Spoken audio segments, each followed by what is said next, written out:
Show के प्रायोजक है मां भवानी डेकोर प्राइवेट लिमिटेड, मतलब a complete floor solution, new 0 mile Dadar road Muzaffarpur. मोड़ है और पार्टी के मुजफ्फरपुर इकाई के जिम्मेदार हमारे जिला के संयोजक मुकीम साहब, हमारे पार्टी के स्टेट के ज्वाइंट सेक्रेटरी हाजी साहब, एडवोकेट सेल के संयोजक एडवोकेट असलम आजाद साहब, शहर जिला मुजफ्फरपुर शहरी इलाके के हमारे नजमी साहब, महिला प्रकोष्ठ की हमारी जो बहन है रिंकू देवी जी और तमाम लोग MIM की यूनिट। हम लोग सदर साहब को इसलिए लाए आपके बीच क्योंकि बैरिस्टर असदुद्दीन ओवैसी साहब सीमांचल आए थे। सीमांचल के बाद उन्होंने कहा कि पिछली बार विधानसभा में हमने गलती की थी कि हम सीमांचल तक रुके थे, अब ये कारवां मिथिलांचल, मगध, मुजफ्फरपुर और पूरा बिहार में फैलेगा। उसी के क्रम में प्रदेश अध्यक्ष अमोर MLA आपके बीच अख्तर उल इमान साहब। सांप्रदायिक सौहार्द दिलाने की कोशिश की गई है, क्या लगता है कौन जिम्मेदार है? धर्म के नाम पर राजनीति करने वालों की यह पुरानी आदत रही है कि धर्म का नाम लेकर राजनीतिक रोटी सेकने का काम करते हैं। तो इसमें मैं उन दोनों लोगों की निंदा करता हूं जिन लोगों ने धर्म का आर और वो पवित्र शख्सियत जिनको दुनिया राम के नाम से जानती है, राम के आदर्शों का पालन करके ही समाज आगे बढ़ सकता है। ये हम लोग भी समझते हैं कि राम जी की जो शिक्षाएं हैं वो शांति की हैं, सौहार्द की हैं, न्याय की हैं, मिलजुल कर रहने की हैं। लेकिन राम जी के नाम पर जो तांडव लोगों ने किया है उसकी निंदा की जानी चाहिए और निंदा करता हूँ। और साथ ही बिहार सरकार जो इस मामले को, इस तरह के फसाद को काबू करने में नाकाम साबित हुई है, उसकी जितनी भी निंदा की जाए कम है। 31 तारीख को जो कुछ घटना घटी है, बल्कि 29 तारीख से ही इसकी शुरुआत हो गई।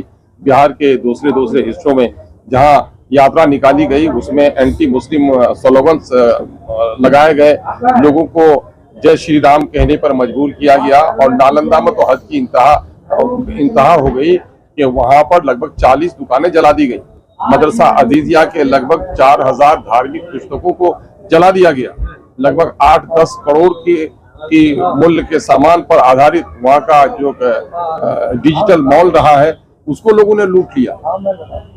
वहां मुरारीपुर की मस्जिद जो वहां बिल्कुल थाना से 10 कदम पर है, उसके मीनारे तोड़े लोगों ने, उसके मीनारे पर भगवा झंडा बांधा। और यह सारा काम जो हुआ वो पुलिस की मौजूदगी में हुआ। 31 तारीख को हुआ, फिर उसकी पुनरावृत्ति कल 1 तारीख की रात को भी हुई है, जिसकी वजह से नाइट कर्फ्यू लगाना पड़ा। तो 31 तारीख के वाकये से बिहार के मुखिया माननीय नीतीश कुमार जी ने सबक क्यों नहीं लिया? अपने पुलिस के अहलकारों को जिम्मेदार क्यों नहीं ठहराया कि फिर उसकी पुनरावृत्ति हो गई? नीतीश जी कहते हैं दावे के साथ कि मैं कम्युनिज्म को और करप्शन को जीरो टॉलरेंस की बात करता हूं, तो आखिर उनके गृह जिला में इस तरह का मामला हुआ।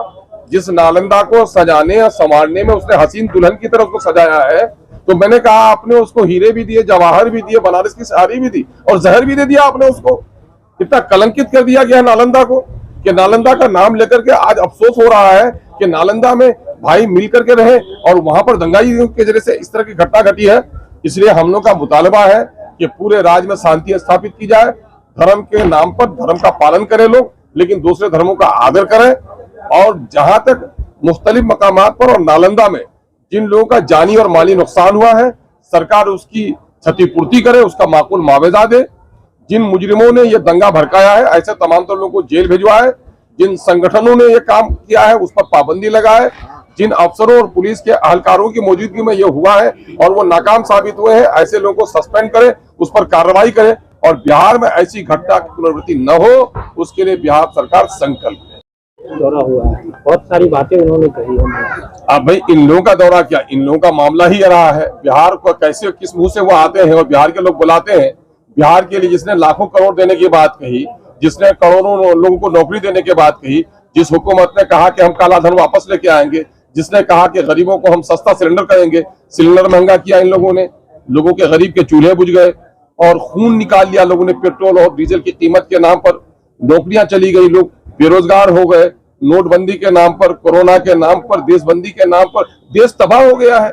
और क्या तबाही झेलनी है जो लोग पूरे बिहार का चक्कर काट रहे हैं? तो ऐसे साय से तो बल्कि समाज बचे रहे तो ज्यादा अच्छा है। ये लोग बिहार के हितैषी नहीं है, ये लोग अपने कुर्सी के काम करने के लिए आए। शुरू में भी कहा था, 2019 में भी प्रेस कॉन्फ्रेंस करके पटने में कहा था कि इस वक्त देश के सरहदों पर जिस तरह से हम लड़ना चाहते हैं उस तरह देश के अंदर में भी लड़ने की जरूरत है। वो सांप्रदायिक शक्तियों से लड़ने की, और सांप्रदायिक शक्तियों को शिकस्त देना बिहार में किसी एक पार्टी के बलबूते पर नहीं। इसलिए लाइक माइंडेड पार्टियों का एक समूह बनना चाहिए। उस समूह में अगर MIM को बुलाएं लोग तो MIM तैयार है, MIM के साथ लोग आए तो तैयार है। आपने देखा होगा कि हम लोगों ने अपना एक अलायंस बनाया भी था। हम लोग चाहते हैं इस वक्त कि फिरका परिस्थिति को हटाकर साफ सुथरी, कम से कम बिहार की जनता की कामनाओं के अनुसार एक शांति और सौहार्दपूर्ण माहौल पैदा करने वाली राजनीतिक कोई शक्ति सामने में आए।